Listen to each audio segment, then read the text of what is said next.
next Wednesday, 3 hours? No, 5 hours from now, the NBA draft will be underway a week and 5 hours. And the Dallas Mavericks will be on the clock and undoubtedly select Cooper Flagg. And then the San Antonio Spurs, barring a trade, will take Dylan Harper. And then after that, who the hell knows? We talked about this a lot yesterday as far as the intel stuff.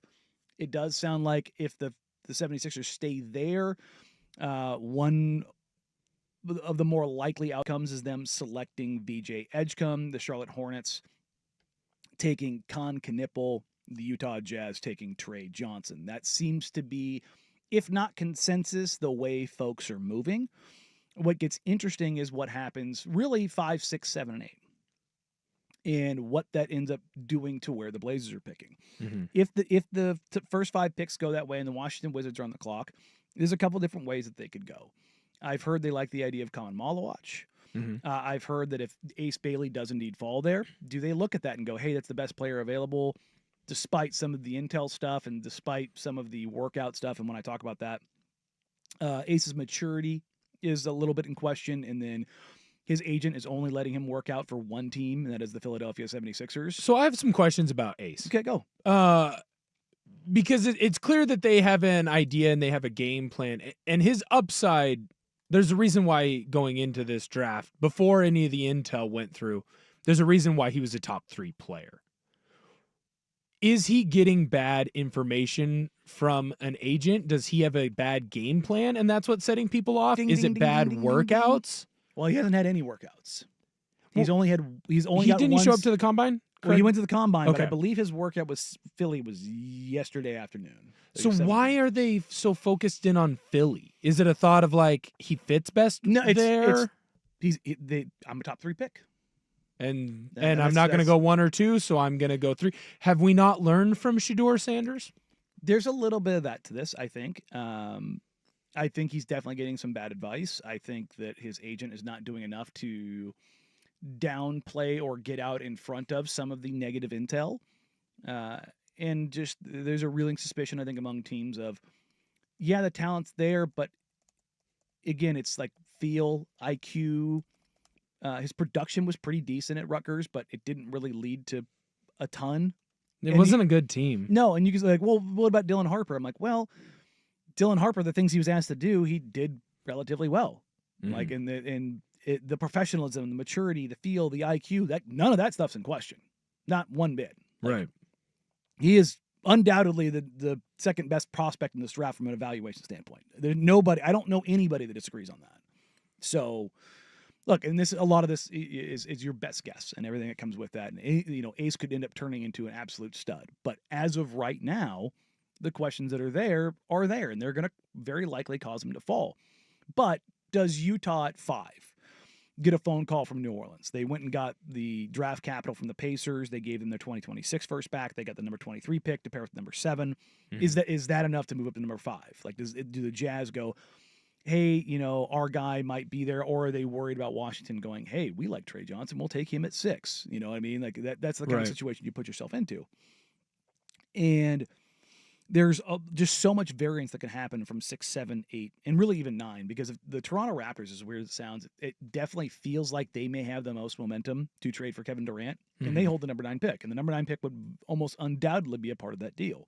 One of RJ Barrett, Emmanuel Quickley, Jakob Poeltl, and the necessary salary, and then the number 9 pick for Kevin Durant. Well, now, which way do the Suns go? Because they've now got a point guard type in either IQ or another wing guardish type in RJ Barrett, and then a big in Jakob Poeltl. Well, now did they go, oh, we're going to double down on bigs and we're going to take Colin Malawach at 9 if he's there?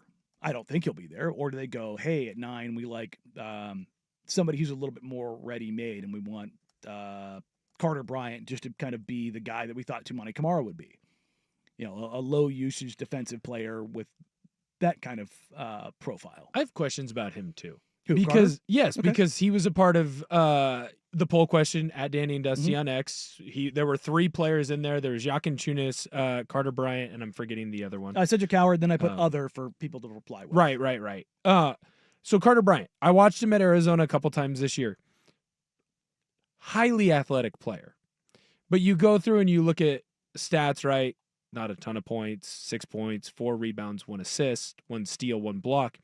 How do evaluators take his athletic potential and turn it into their draft evaluation? Because I get why evaluators would like him from an athletic perspective, right? I understand all that he's a freak, he's super long, he's clearly athletic, plays great defense.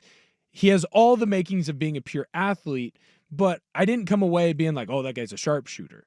So does he have the bones? And if used properly, he can turn into a guy who can become a strong shooter? How do you identify a diamond in the rough like him, or find the traits that you're like, yes, these will fit in today's NBA? So there's a lot of different markers you can look at, both from the physiological standpoint and on the production standpoint. So give me a second. My thing had to refresh here. May pull Carter Bryant's up, the synergy data up real quick. No worries. Not a ton of Carter Bryant's in college basketball, so it's very easy to find him. Right. I say that, and then I went right past him. So last year, Carter Bryant, I'm just pulling up his shot data real quick. On all field goal attempts, he shot 45.8%, 56.8 effective field goal percentage, which is relatively solid. Pretty decent. And he is in an offense, to be fair to him, Caleb Love's going to have the ball in his hand, and he's going to shoot a lot. It was a very veteran-laden Arizona team where his offense was, you're going to work as the fourth or fifth guy. Like, you're going to be the hustle guy, the energy guy, the cutter, transition, and spacing to the corner, knocking down. And he did that exceptionally well. Yeah. So last year, on 105 attempts, he shot 31% on threes. Unguarded, of which he only had 22, he shot almost 46%. Guarded, he shot 33%.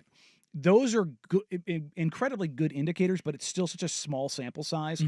So going back 7-8 years, the math behind weeding out and filtering out noise in productive jump shooters was 750 attempts. Okay. It's closer to 500 now. Like, we have a better understanding of like the markers of where it's at. So in college, he has 105 threes. Okay. So he's a fifth of the way there, basically. Right. So is this a flash in the pan? Maybe. But the other side of this is, like, that's a decent amount of volume. And when you watch him shoot, you go, okay, like that. There's good technique. There's good form. I'm not looking at that going, you got to change this. You got to change this. He's got to speed his shot up. You know what I mean? Like, he's not flying off screens like, prime Ashton Kutcher lookalike. I'm totally blanking. Kyle Korver. Yeah. God, I could not remember Korver's name there for a second. He's not flying off screens like Kyle Korver. Right. But he can space to the corner and knock down threes. Like, I trust that he'll be able to shoot in the NBA. Okay. But there's also some physical correlations. He's got a plus wingspan. He's got plus size. What's very interesting is I've referenced this podcast a few times.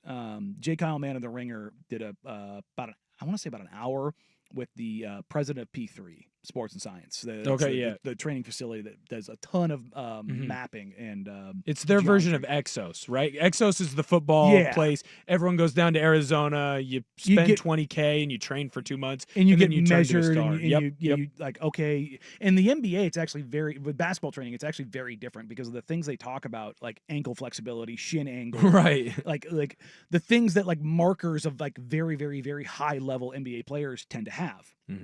And Bryant's the kind of guy that does very well in that. But he also brought up something that I found very interesting. There was not a direct, but a pretty strong correlation of NBA players who have a vertical over 40 inches and them not necessarily being the best NBA players. Just because they rely too much on their athleticism? Not necessarily. It just wasn't a direct link to being productive because while it's great to have, certainly, it's more important to, like, how fast do you get there? And the number that they referenced, or the player they referenced, was Nikola Jokic. His top end vertical, not great, but his ability to get off the floor to that spot, better than almost everyone. Because he's quick. It's in the you start getting into very, very, very minute things, right? These niche traits or skills. But like because I think something they said like 1,200 players have come through there since 2005, 2006. They have so much data now that they're able to be like, okay, these are these markers that are truly incredible. Right. Guys like Zach LaVine, James Harden, Luka Doncic, Jaden McDaniels. Like they had one. They actually have it on their website. If you go to P3's website, they show the difference in like 3 weeks between Jaden McDaniels when he got there and Jaden McDaniels when he left, and it was like, oh, they were able to unlock stuff in this guy, and holy crap, the fluidity of movement just went boop through the roof. And you're like, yeah, because he had these markers of this, this, and this. And it gets very interesting because every team has their own set of analytics. You know, not every single player goes to P3, but they go through some sort of that kind of testing. And you start diving into this stuff, and you kind of go, who do you like, and who do you kind of go for? So I want to get into this here real quick, and we will revisit this later in the show. But again, the names that are up there, who do you want in the NBA draft? Kasparas Giannis, Carter Bryant, Cedric Howard. I put Howard on there because I know a lot of Blazers fans like him. I don't think any team is going to take him in the top 12. I could be wrong. I like him, but I think he's a guy that's probably looking more 15, 16, 17, 15 through 20. Yeah. Just because he's a little bit older. The pride of Willamette University, and Eastern Washington and Washington State. So he's got a lot of local So ties. he's transferred, you say? Yeah, there you go. And then I have an other, and you can reply in the comments. There's 229 votes. I don't want this to sway anybody else, but I will tell you right now, Kasparas Giannis is leading the group at 34.5%, Carter Bryant at 30.6%, Cedric Howard at 19.7%, and other at 15.3%.